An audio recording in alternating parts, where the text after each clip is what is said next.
justice, equity, and compassion. Hold on to the spirit of life. Wait for the Spirit. Wait, wait, wait for the Spirit. Wait for the Spirit. The Spirit of life will guide you. Let my conscience be my guide. Wait for the Spirit. Let peace and liberty be for all. Trust in the Spirit of life.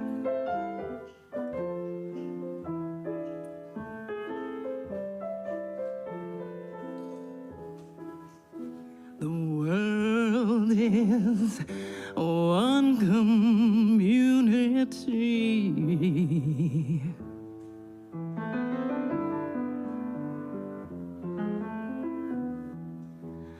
Wait for the Spirit.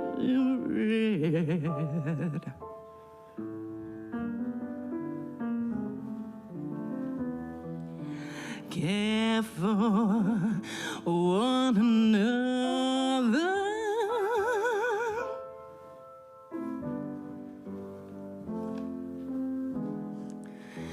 Follow that Spirit, the Spirit of life. Wait for the Spirit.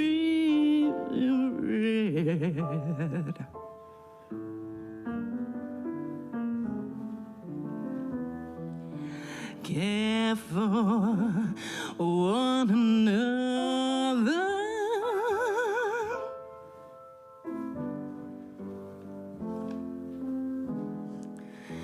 Follow that Spirit, the Spirit of life.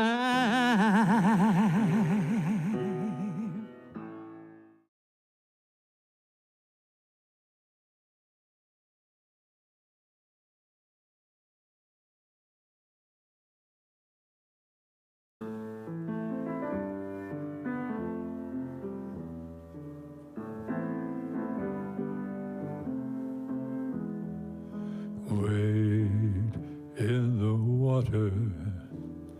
Wade in the water, children. Wade in the water. God's gonna trouble the water.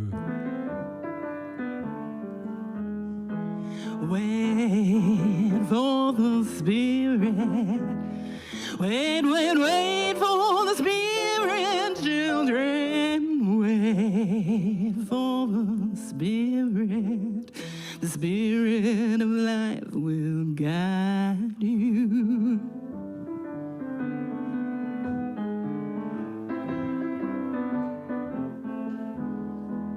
I can't believe in divinity. I'm gonna wait for the Spirit. I have my worth and my dignity. I believe in the Spirit of life.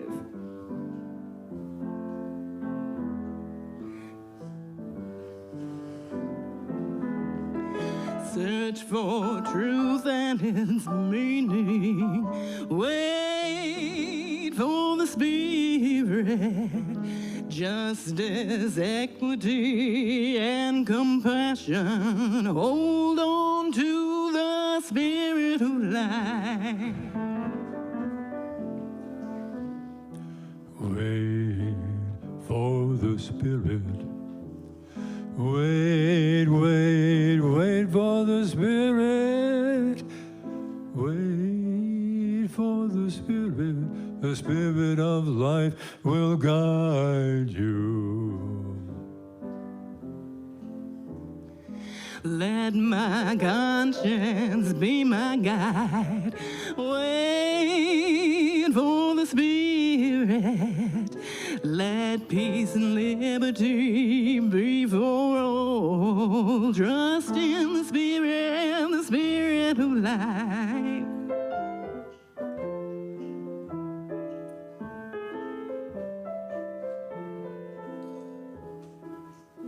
The world is one community.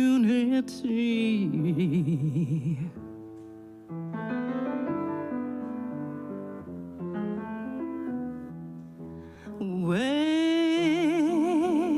for the Spirit.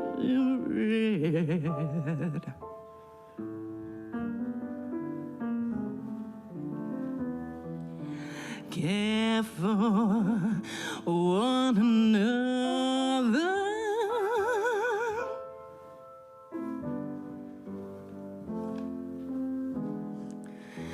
Follow that Spirit, the Spirit of life. Wait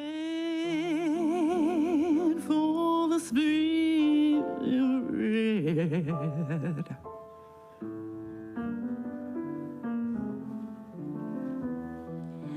Care for one another.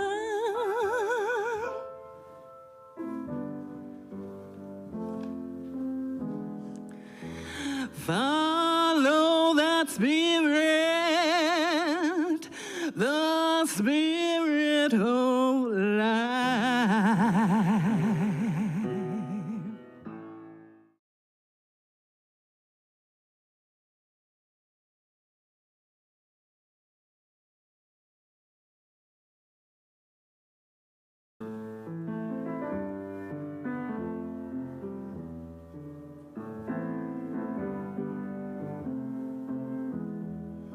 Wade in the water. Wade in the water, children. Wade in the water. God's gonna trouble the water. Wait for the Spirit. Wait for the Spirit.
Welcome, welcome, welcome. Here we are, the Unitarian Universalist Congregation of Columbia. My name's Rebecca Drennan, and I'm your service leader today, and you know our minister is Reverend Stephen Robinson. Our services are streamed on YouTube and Zoom, but no matter how you choose to join us, you are welcome, always welcome. And for more information, if you're interested about UUCC, please visit our website. That's uucolumbia.org. And follow us on Facebook and Instagram. I don't do Facebook. If you do, they're there. And we also provide weekly email updates each Thursday. Before we begin, we have an announcement that's really important, and Bethany Strelasi is going to give that announcement for us. Hey, good morning. I was recently given an assignment to figure out how long our congregation has been partnering with our friends at the Quaker Meeting House to have the Hiroshima Remembrance event every year, because that remembrance has been going on for about 34 years, and we have actually been active participants for somewhere between 20 and 25 years. And if anybody in here has a little bit more of the background that they could share with me, I'm very curious. But we're going to be doing it again because we need to remember that this happened more than 75 years ago. The Hiroshima bomb was released. So many people lost their lives on that day and for so many years afterwards. So it's going to happen again on August 6th. It's going to be an evening event from 7 to 9. I have some flyers that I'll have on the tables out back if anybody would like to come. Again, we have been part of this interfaith meeting. Sometimes it's a meeting, sometimes it's an event with songs, sometimes it's a learning experience. So if you want to learn more, there's always a call to action. What can we do to try to stop from having this happen again? So again, I'll have these flyers on the tables, and if you have any questions, let me know. Thank you, Bethany. We welcome families with children and provide childcare during the services for children, infants up to age 4. To be a volunteer, please see Bethany that you just saw. Today, children and youth over the age of 4 will remain in the service with their parents, but we have this new area, a seating area in the back of the sanctuary, especially for children, ages 4 to 7 and their parents. And you are welcome to bring all the toys you want back, and there are plenty more at the back of the social hall. Today's flowers are from Linda McLeod in memory of her father, Preston Lyle Bonney. He was born on August 2nd, 1906, and died on May 20th, 1982. He was a champion of the environment as he enjoyed climbing the high peaks of the Cascade Mountains in Washington State.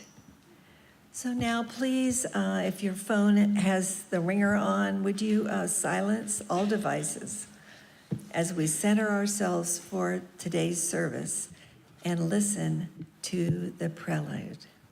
All of the musical selections in today's service were inspired by the topic of the Partner Church pilgrimage, and we'll be listening to and singing music with Hungarian origins or by Hungarian composers.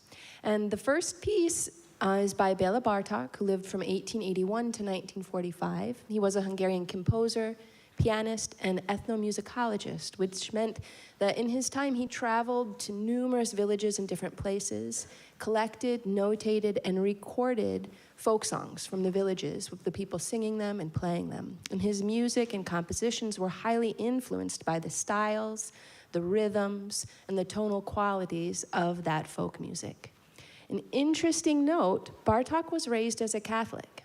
By early adulthood, he was an atheist, and later he became attracted to Unitarianism and converted to the Unitarian faith in 1916.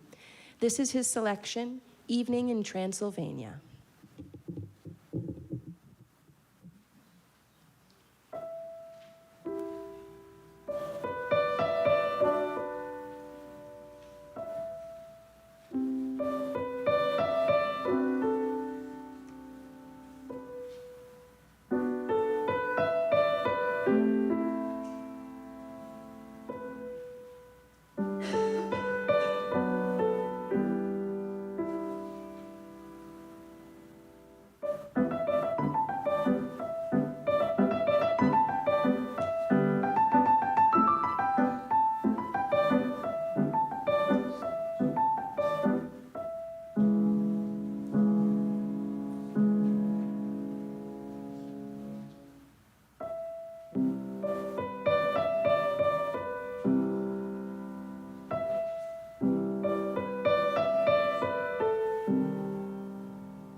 Thank you, Anna.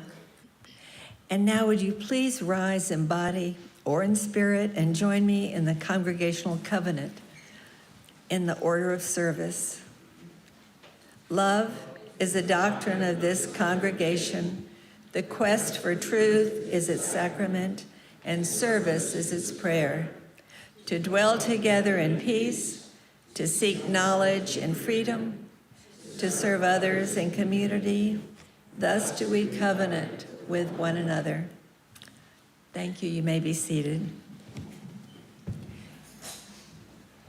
Unitarian Universalism is a diverse and non-creedal religion.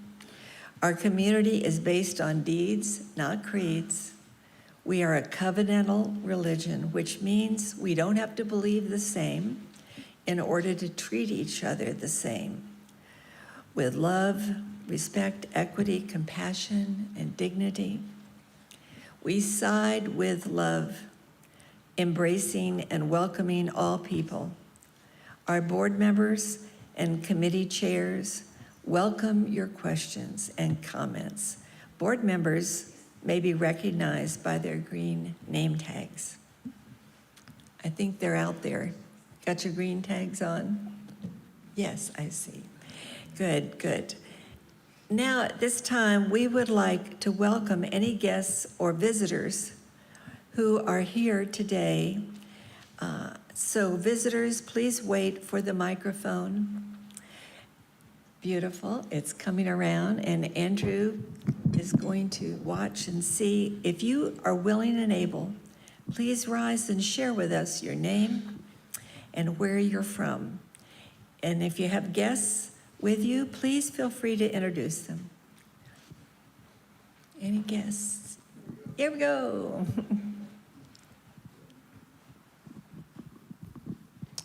Good morning. My name is Kenneth Dale White, and I go by K. Dale White.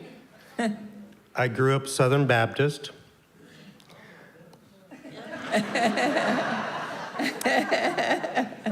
Went to college, became atheist, agnostic.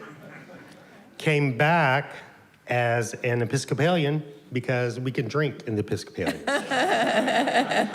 So I currently live in Lexington, and Jason Cobb and Jim Kimbler are really good friends.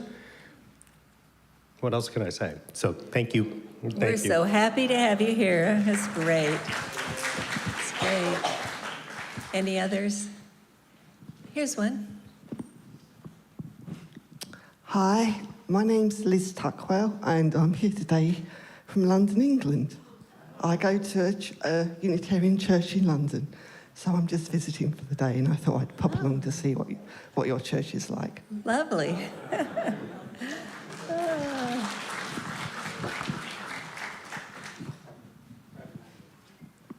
There we go. One more over here. Hi, I'm Buddy Kirby. I visited a couple times. I just moved from Bluffton, so I'm here to live in Columbia and be with you beautiful people, bothering you every Sunday. Yay! Oh, dear. Thank you. Is that it? Yes. Okay. Afterward, if you want to know more about us, in the back of the chair in front of you should be a visitor card. If you fill it out, we'll send you an email of our events. And so hopefully you'll find a card, and we'd like to do that. At this time, I'd like to begin the service with our lighting of the chalice. And I've asked C.J. Johnson to do that for us this morning.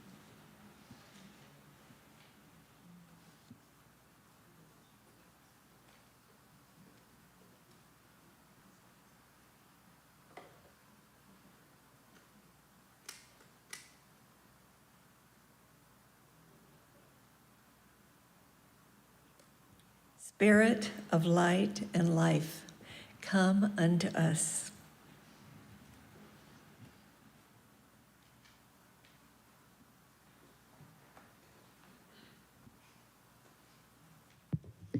This morning's opening hymn is in the Teal hymnal.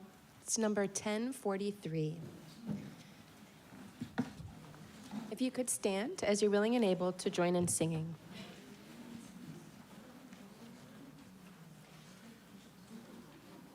Szeko Aldas has a Hungarian text and an English translation text, and this setting of the blessing is a partner song. It was composed for the choir of First Parish in Concord, Massachusetts on their occasion of their musical pilgrimage to Transylvania in 2002. This morning, I'm going to sing the top part in Hungarian and ask you to listen once, and then we're going to sing together the English part, part 2.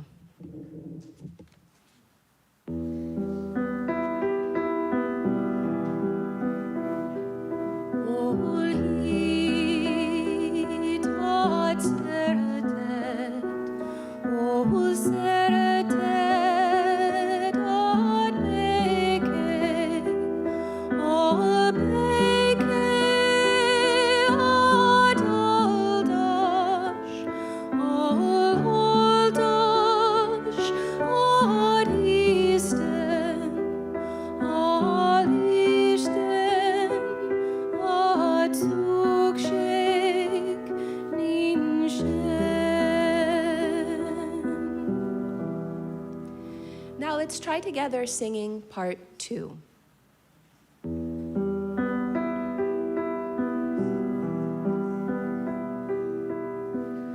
Where there is faith, there is love. Where there is love, there is peace.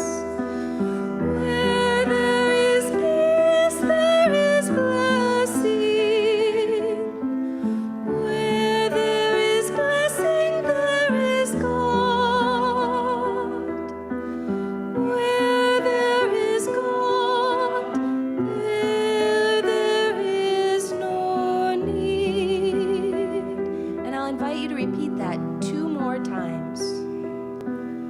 Where there is faith, there is love.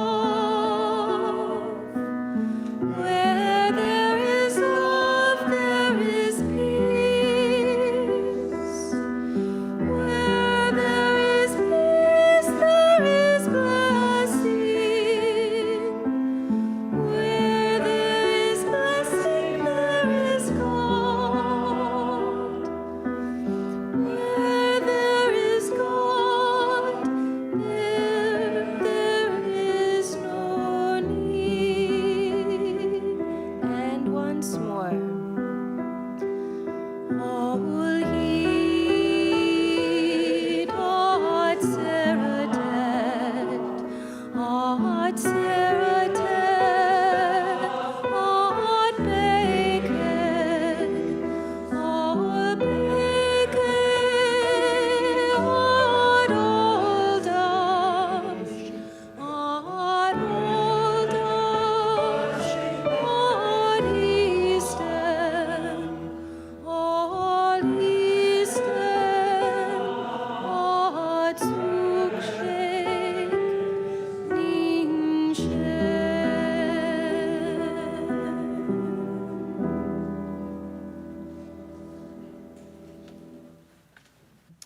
Be seated. Thank you, Anna.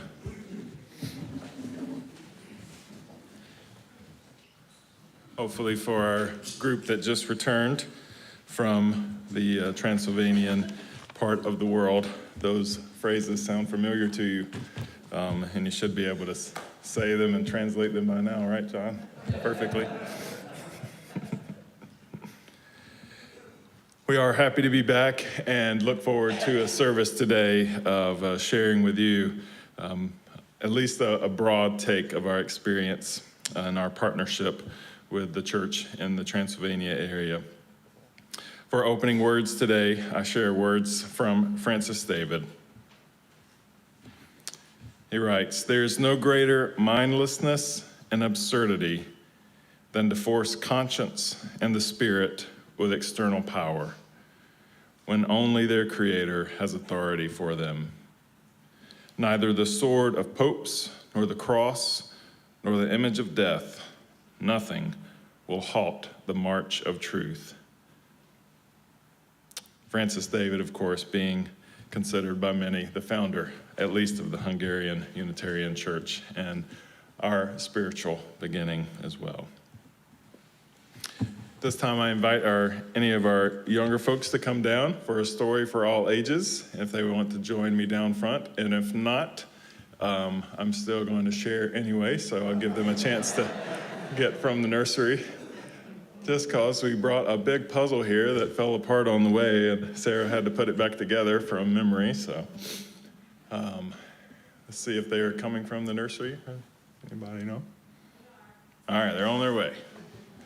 We're on a time delay in the nursery, so give me a chance to get the puzzle.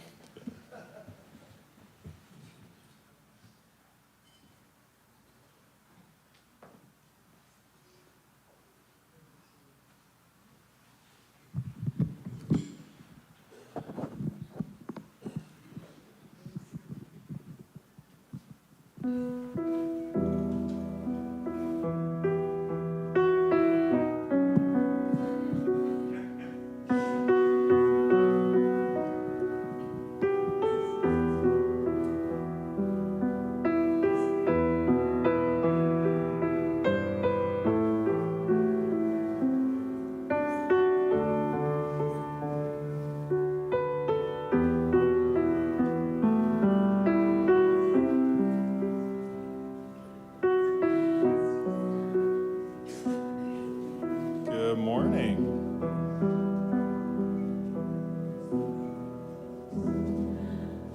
Hey, good morning. I'm going to stand up today so everybody can see, because, you know, this is the story for all ages, and we have some big kids out there that want to see too. So I'm going to do my best. This is a puzzle map of ancient Hungary with all of its counties, and I will just tell you, if it falls apart, there's not a chance in the world we can get it back together. So.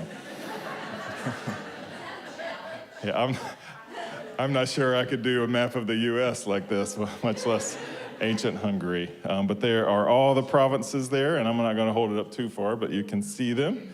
Can you see that? So we just got back. There's a group of 11 people that traveled from the church to visit our partner church in the Transylvania area. So this area here, that's basically boundary by the Carpathian Mountains, is Transylvania, right here. And we visited Romania. We visited a lot of these places. And I want to point out one to you, and I'm going to take it off. Maybe. I could do this if I wasn't jet lagged, but it might be a little difficult. So I'll show you where I took this off. This is the area. Do you see that little piece that's missing? Everybody see that? Here it is. It's called Besterse. Can you see that? You want to hold Besterse? Wow, yeah. Want to hold Besterse?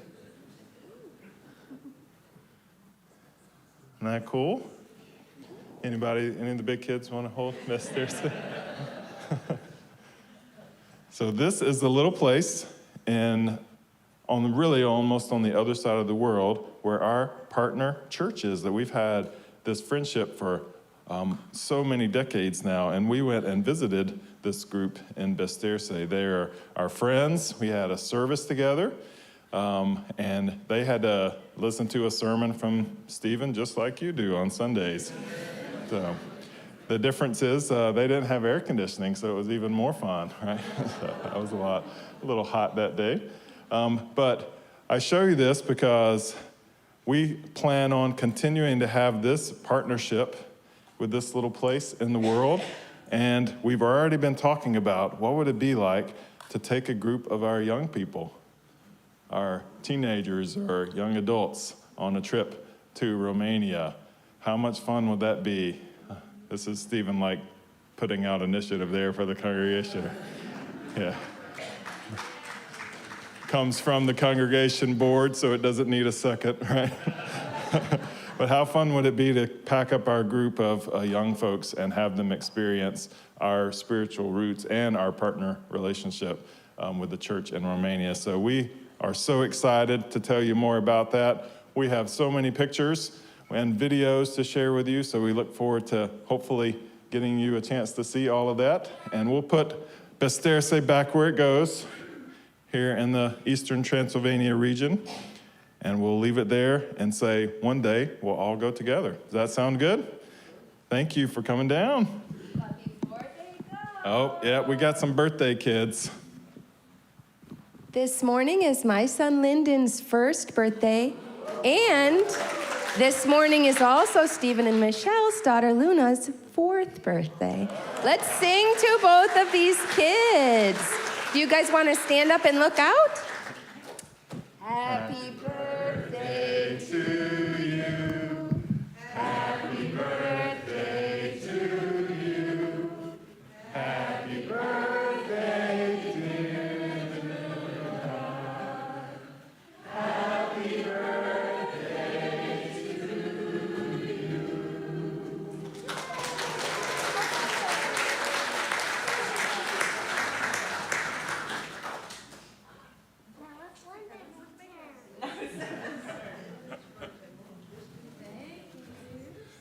Yes, we planned it.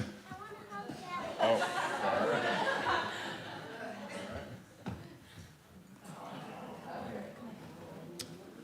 Anna and Lindbergh and Michelle and I planned this special day on President Obama's birthday. So you would talk about how you can also make that kind of plan as well.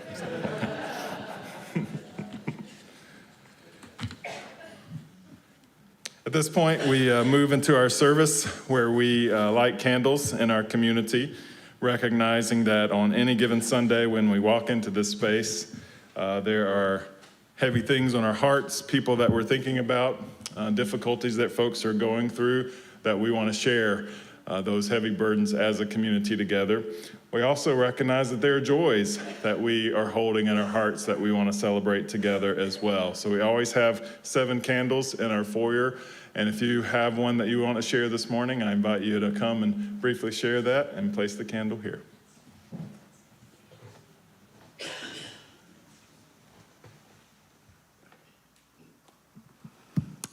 I'm Yolanda Ganon, and I'm going to add another sort of birthday to the celebrations. 62 years ago, August 4th of 1962, I was born out of a Pan American airplane born one more time from Cuba, as I arrived as a refugee all by myself, with all my family behind, my entire life behind, and began again anew. So this is also my 2nd birthday.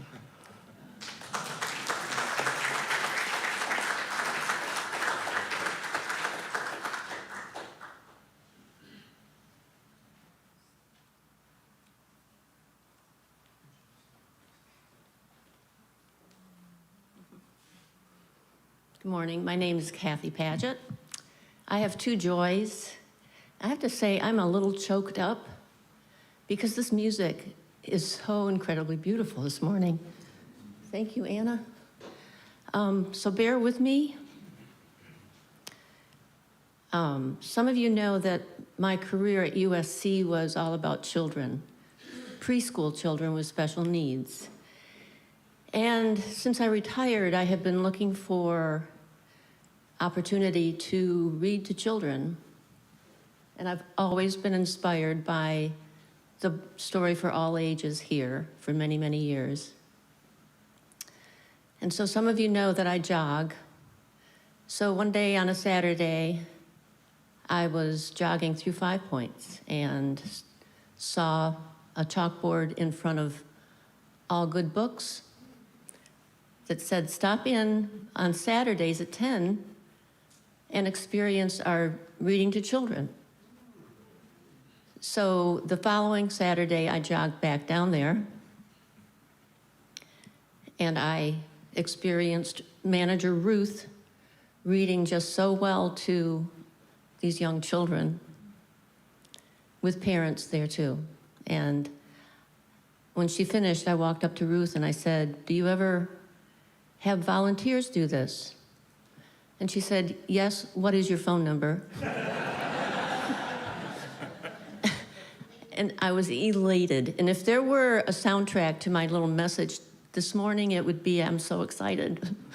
Because I really am. And I walked out of there just elated, and she and I had a conversation about how we thought it was meant to be.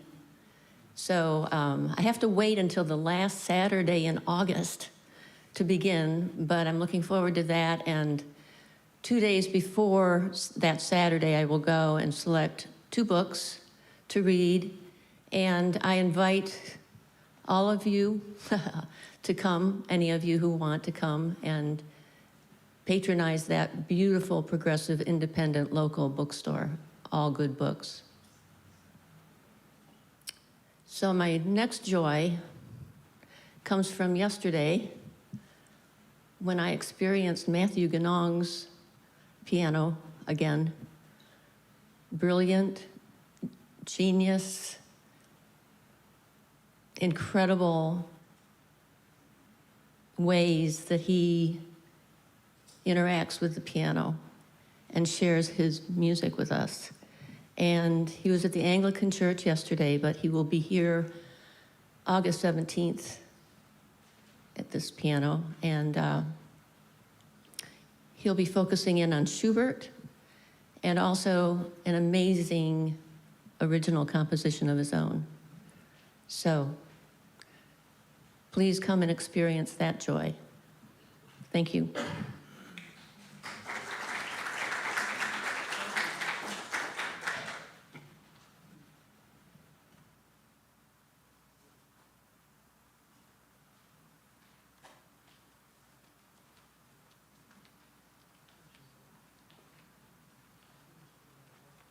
Hi, I'm Christina. I have a joy and a sorrow to share. One, I've been doing pain management and started a new pain medicine and without my walker. So that's a really wonderful feeling to go without pain.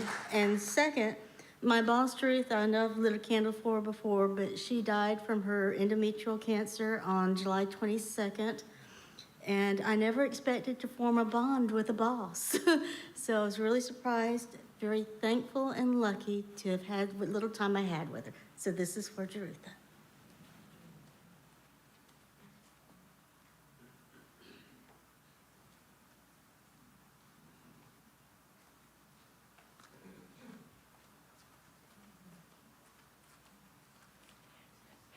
One of our favorite people here, Steve Miller, that many of you know, has had a real health crisis this week and was airlifted to MUSC in Charleston.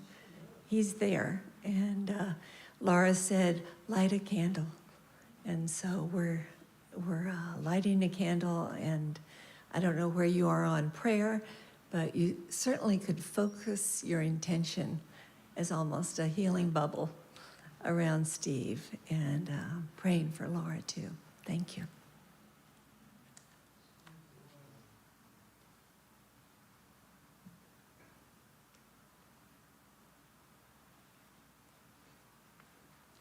Hello, my name is Sarah Robinson. I have no candle, but nonetheless, I have 2 joys to share. So, as you just saw, my little sister Luna, she turned 4 today. I have such joy in my heart because I can distinctly remember 4 years ago today at, I think it was exactly 3:28 p.m., my mom and my dad FaceTimed me and my sister because of COVID from the hospital and showed us our little moon for the first time. And I've had so many experiences with her that have not just given me a new perspective on life, but almost given me a glimpse of into motherhood. I know when my mom gave a sermon at Mother's Day, she brought up a memory of when I was sitting with Luna one day and I was changing her, and I looked at her and I looked at her body and I said, I hope she never grows up to not love her body. I cannot imagine her not loving her body. But as someone who struggled with insecurities of their own, that was such a almost hilarious thing to say to myself. But I just really appreciate having her in my life. My second joy is that I just got back from a 3-week trip in Europe with my dad and the rest of the pilgrimage, great group of people. And I cannot even put into words how grateful I am to have that experience of adventuring new cultures, new cities, new history, new food, new music. All of that has given me a new almost thought on Unitarianism as a whole. It's given me a new perspective on it, and especially learning the deep history has given me such an appreciation for everyone here. So, thank you.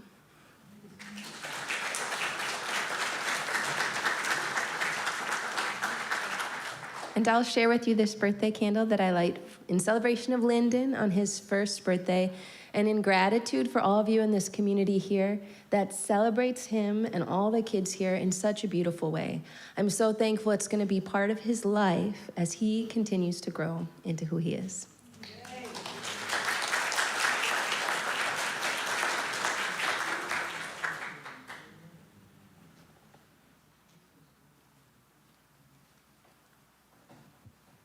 And the last candle that we light each Sunday is represents those joys, those concerns that we're holding in our hearts silently.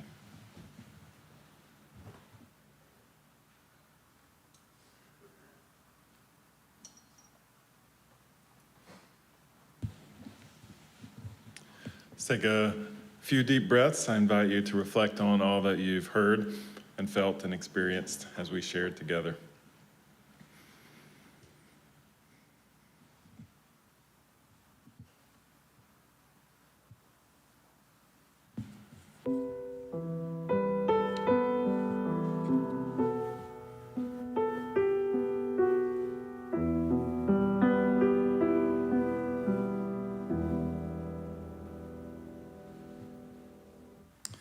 As we prepare for our offering this morning, it's my pleasure to say that our Share the Plate recipient throughout the month of August is the Palmetto Place Children and Youth Services. And we are so delighted to have Laird Weaver return again this Sunday and share a little bit about that great work. And Laird, as you come, will you also introduce, I believe, your mother, right? So we'll do that.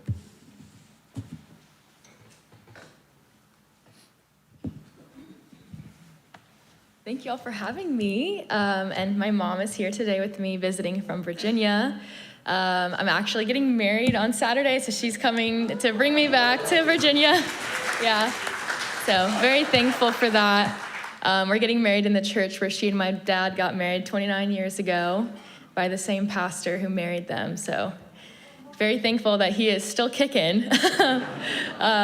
But yeah, it's a blessing to be here. I'm very thankful for all of you and the work that you support that allows us to do what we do in the shelter.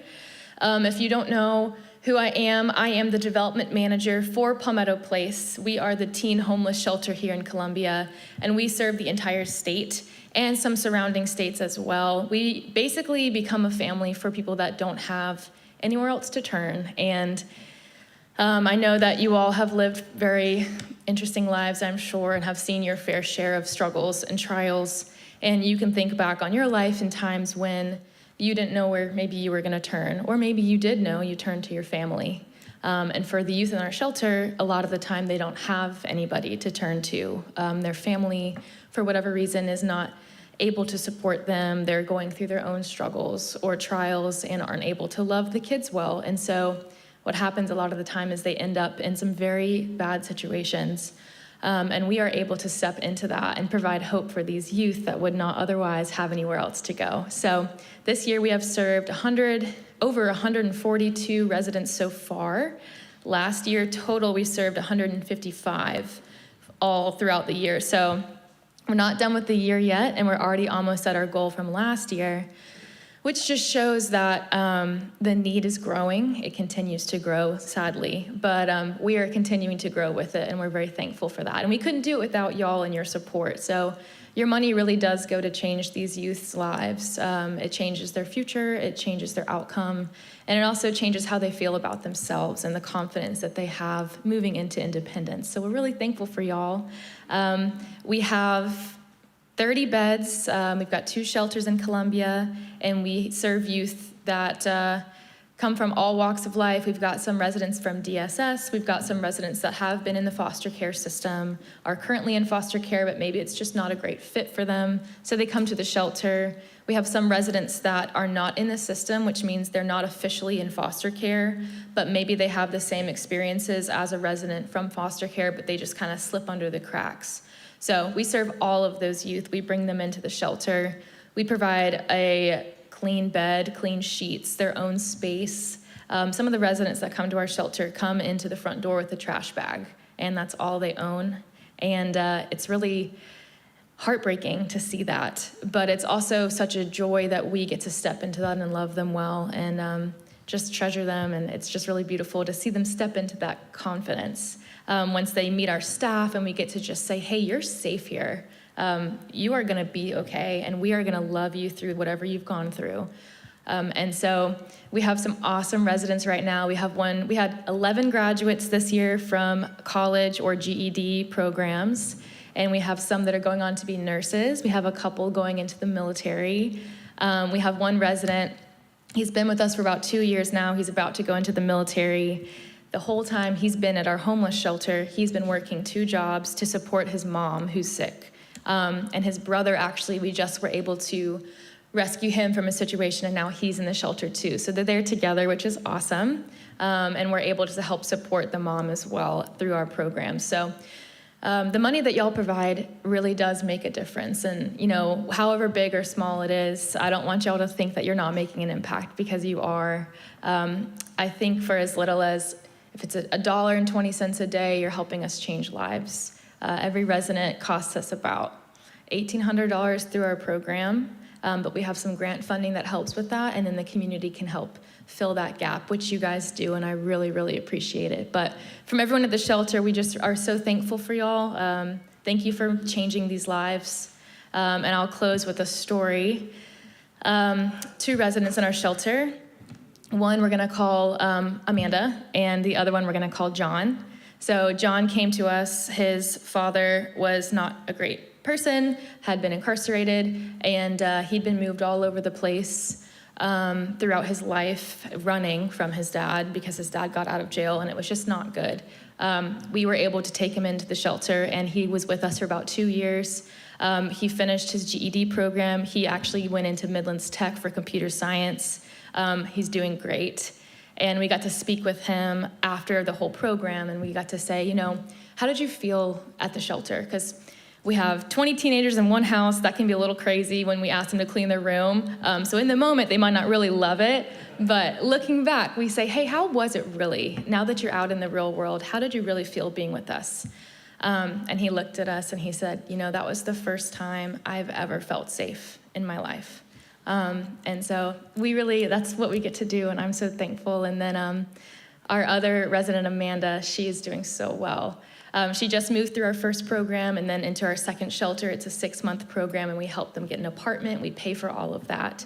And so I talked to her, and she'd come from some bad situations too, and had the younger siblings that she was raising because her parents weren't able to do it. And she was 11 at the time. She was raising her kids, putting them to bed, changing their diapers. And she came to the shelter, and she's thriving. And I talked to her, and I said, what do you want people to know? You know, what do you want people to know about the shelter, and what do you want to do with your future? And she said, well, first of all, I want to be a social worker because I see what y'all do, and it's not me, it's my team. They're amazing. But she said, I see what y'all do, and I want to be a part of that. And I just see how y'all have loved me, and I want to change other people's lives just like that. And she said, I also want people to know that we have potential. We just don't have the resources that everybody else has. But through community like y'all, we're able to provide those resources. So again, I know I'm yapping on, but I just wanted to say how much we really do appreciate each and every one of you for loving our youth well. It's just such a blessing. And I'm so thankful the Lord placed me there, and I'm so thankful that you all have stepped into our lives as well. So we really, really appreciate you guys so much.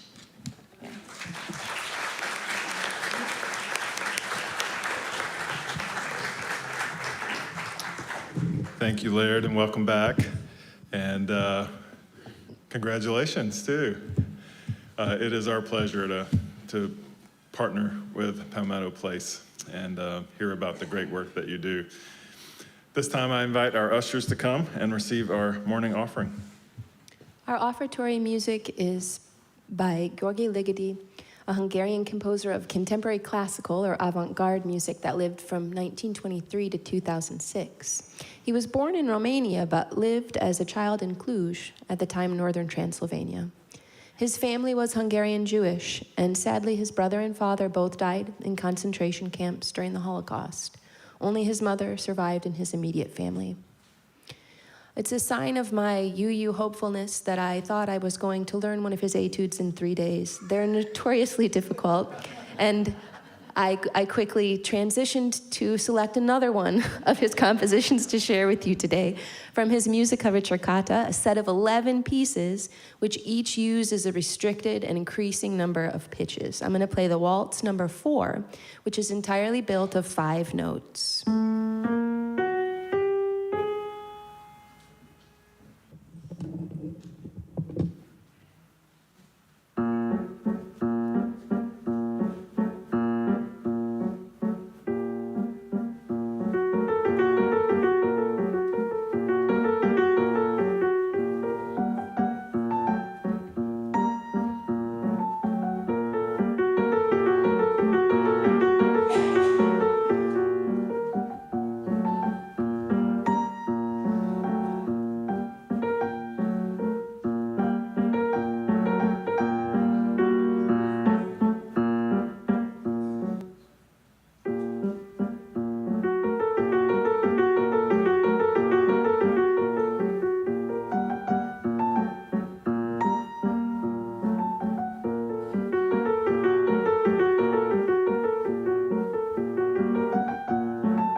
Receive our offering today, a sign of our commitment to our good work.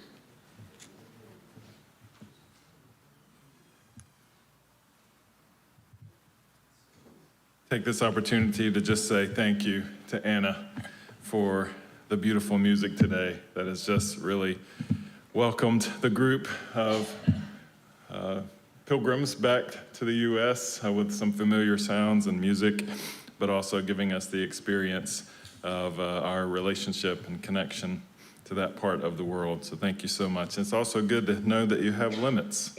I didn't realize that. So.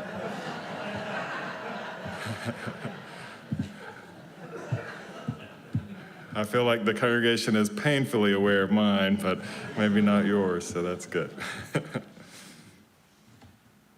So it's my job today to offer reflections on our pilgrimage journey that the 11 of us took to the Transylvania region, to Romania, to Hungary, and also adding a trip to Krakow and Warsaw as a part of our trip as well. Some of us to Warsaw, most of us to Krakow. I am also definitely aware that I have no ability to completely summarize this trip for you today, considering I am struggling this morning to remember large portions of it as my brain is trying to catch up. I do share with excitement that I know at least I have close to 1,500 pictures on my phone, and Yoli has at least twice that on hers.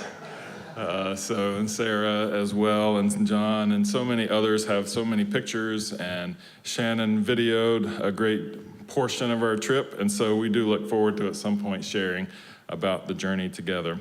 So I'm just going to offer a simple reflection that I could think of on the plane ride from London to Charlotte, North Carolina, which is 11 hours. So I have 62 pages to share with you, so buckle in, right?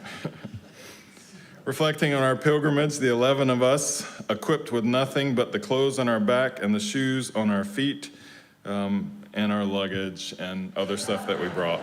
So thought it would sound better to say it that way, like we were truly on a pilgrimage.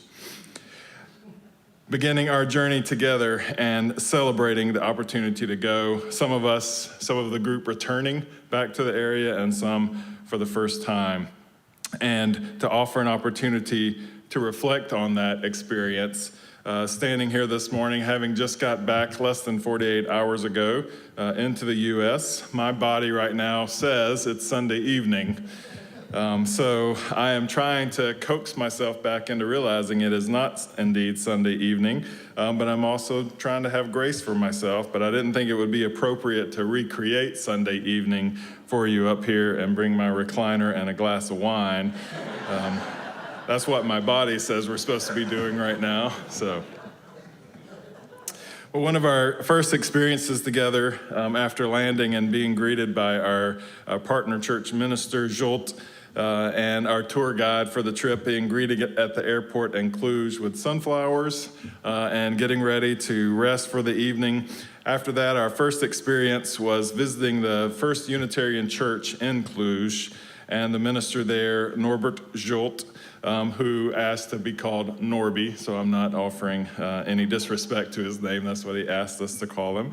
So Norby, the minister of the First Unitarian Church, sitting in that church and giving us a history of both the congregation and the building that we were sitting in. And of course, being there gave us the history of Francis David and the beginning of the Unitarian Church. We talked a lot in that day about the importance of religious freedom and how this is really a place that was the birthplace of that concept of religious freedom for many people. And understanding that we have a great opportunity to think about life differently because of some of the historic thoughts and proposals that were coming from this place. The church is built in a Baroque style, and it is a dome. And at some point in its history, they realized the church was starting to crack in the middle. And the left wall was starting to fall down. And so they talked about what can we do to repair it. And they brought in architects from Italy and from Spain to try to look at ways that they could somehow support the roof, somehow support the building that was literally splitting in half. At a meeting where they had realized could do nothing else, and were basically doing a congregational vote to tear down the building and rebuild the church that at that point was a couple 100 years old. One of the members of the church said, "I think I can fix it." So just let me know that, every congregation has a Bill Dolly somewhere, right? let me give it a try. Those Italians, they don't know what to do. I can fix this. But he said, it's gonna be a little different, and I'm gonna have to use the buildings around it. And so what he actually did is constructed an arch, 2 arches actually, between the left side of the church and what is the school. And so, of course, you always have to attach meaning to that, right? So these 2 arches that now hold up and literally support the church are supported by education. I can't think of a more Unitarian thing to say that faith without education just falls apart, right? Another experience there is on the cover of the order of service this morning, and that is a picture of myself and the 2 Jolts, I will just say. Jolt, our minister on the left at the church, partner church in Bistercy, and then Norbert Jolt, the minister at the First Unitarian Church there in Cluj, holding a chalice that had been a part of the congregation since the 16th century. And that for me, like having visited so many museums and staring at artifacts like this through glass panes, it was just interesting to me that we were just holding it and passing it around to each other.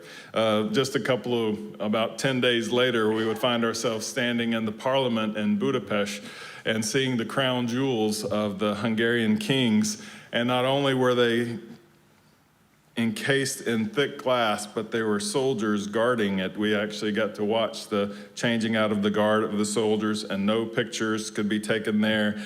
And I kind of had this sense if you got a little too close, that would not work out well for you. And so that's my typical experience around being something of what I would call a relic that old. But then in the moment, standing in that church in Cluj for Norby to say, "You want to hold it?" and then holding it and feeling it in my hand. And him sharing that the congregation still uses it for their experience of communion, the Eucharist. They experience it as a part of being connected to history every time they fill it up with wine, and they use it as a part of their service. For me, standing there and holding that chalice gave me the sense of, and really set the tone for me for the trip, of I am holding something historic, older than most things that we have built here that we can find in the U.S., and it feels precious in my hands to hold something that powerful, that connected to our history, their history, our connection as a congregation. And I can honestly say from that very first day in Cluj, that feeling never left. That sense of holding something precious in our hands as a group. This precious thing that we were holding changed as we went from place to place, and sometimes it was you that I was thinking about, walking around and holding this precious congregation and connection to our history. Going to Bistercy and visiting the partner church and having a church service together on a Thursday afternoon on historically warm days in Romania. We were thinking, we're gonna get away from Colombia and this 100-degree weather and go and experience a little bit of relief from that, and landed in Cluj and the temperature was 101 degrees. Like, how did this happen? Did we bring it with us?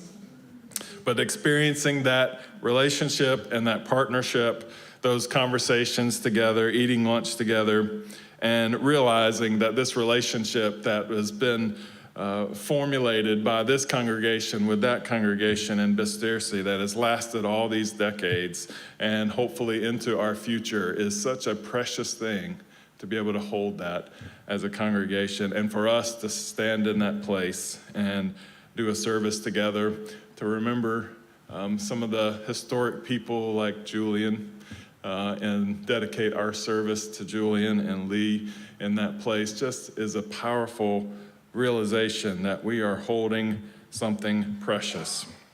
And to realize this congregation deals with the same struggles that we deal with. They talk a lot about the war that's going on in our world around us. For for them to their direct east in the Ukraine, and a little bit further east in Gaza. We talked about the climate. Hard not to, right?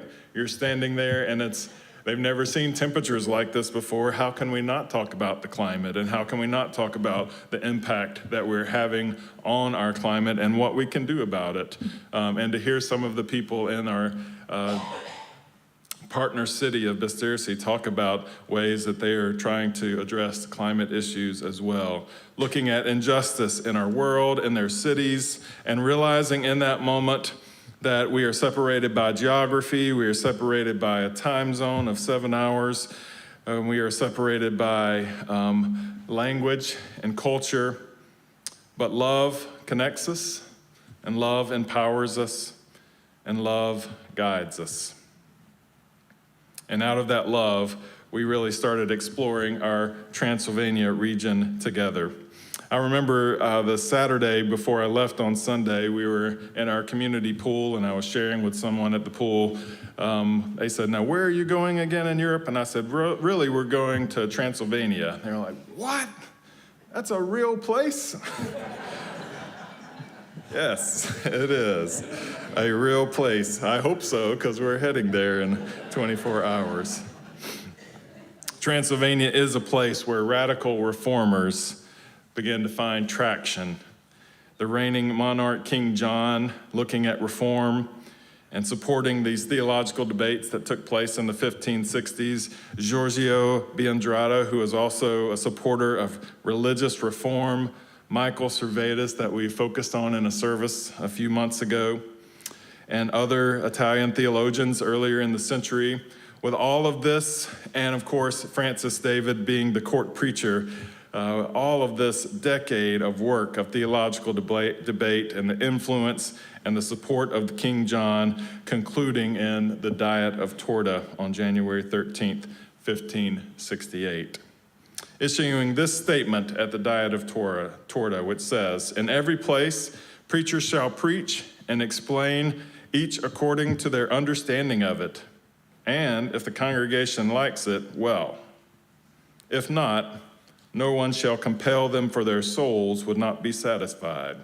So we should actually remember that, right? I don't know if y'all caught that.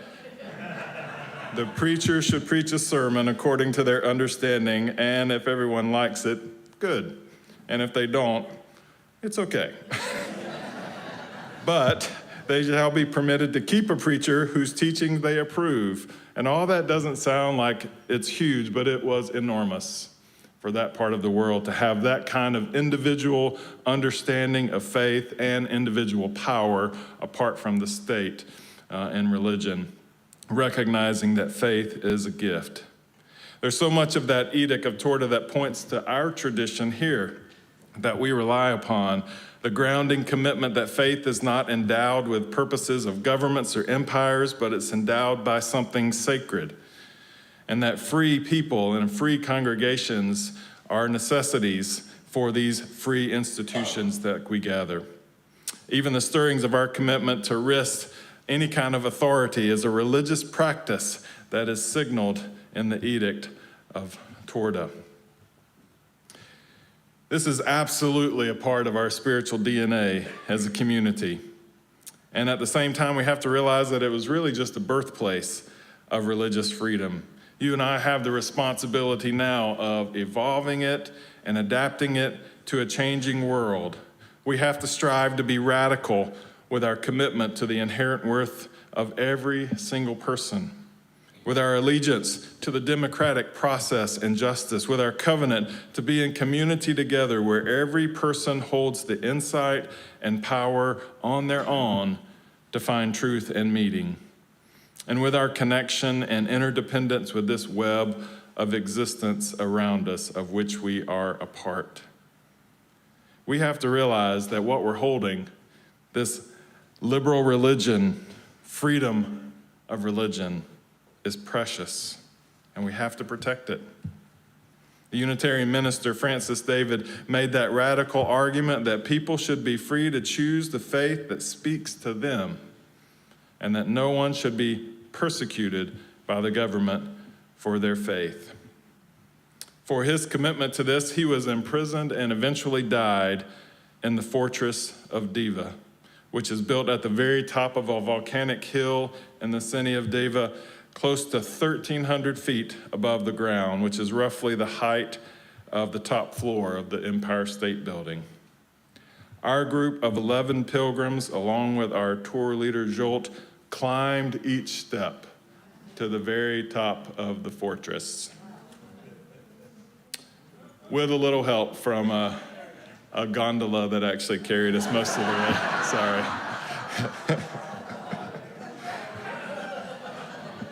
I'm trying to make us really sound like these hardy pilgrims. But there were steps involved. There were a few at the end. We had some steps. And I assure you, if you saw the gondola that we traveled straight up the side of that volcanic rock, you might choose the steps yourself.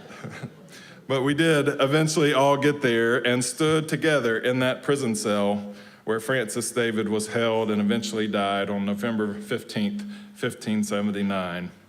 The last phrase of our opening words today came from his hand as they carved him into that cell wall. He writes, "Neither the sword of popes, nor the cross, nor the image of death, nothing will halt the march of truth.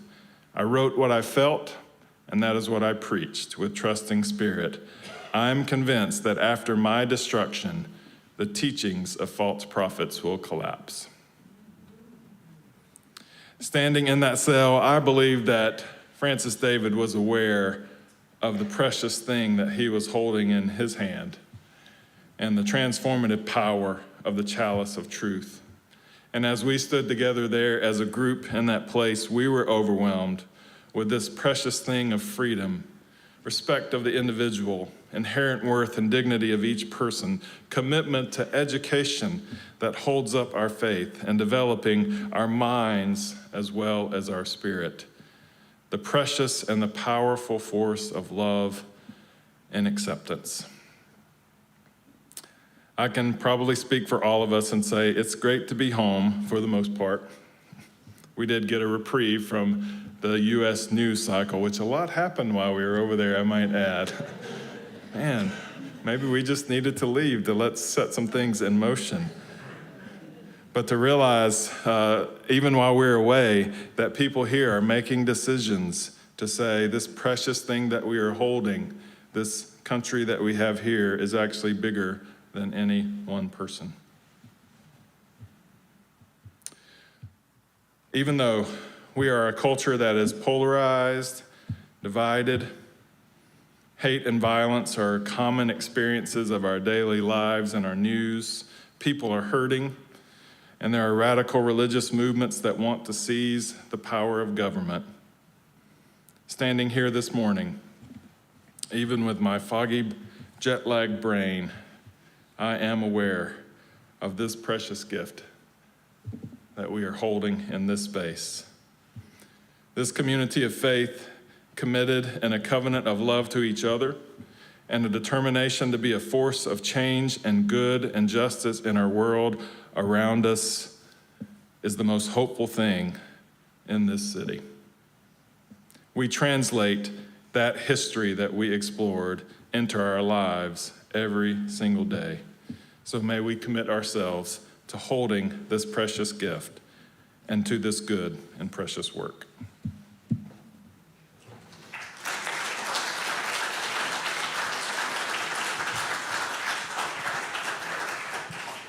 Our closing hymn is in the gray hymnal, number 352, Find a Stillness. This is based on a Unitarian Transylvanian text and a Transylvanian hymn tune.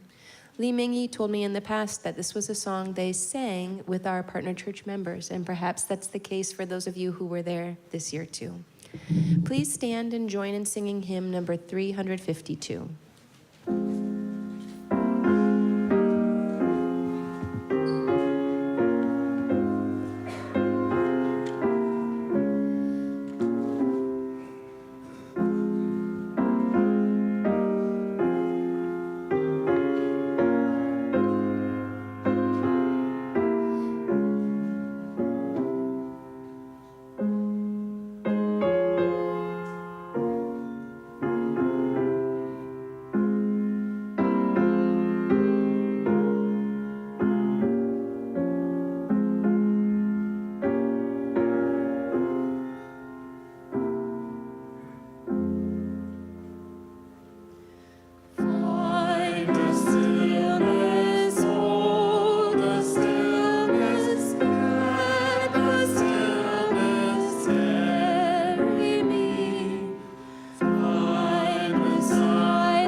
As our closing words, I'll share one more time the words that Francis David wrote on the wall of his prison cell, ad-libbed a little bit for our 21st century world.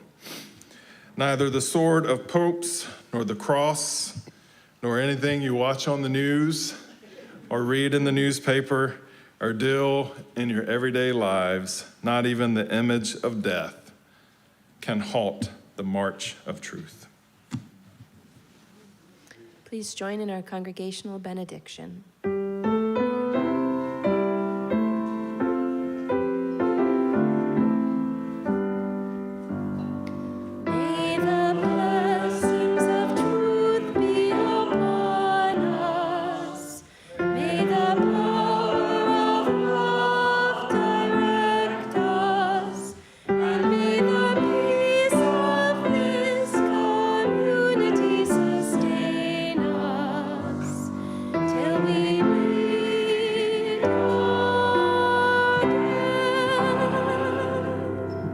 Thank you all for being a part of the service today. If you are visiting with us, and this is your first time especially, we invite you to stick around and get to know us. Some of us used to be Southern Baptists too, so we have probably some common stories to share.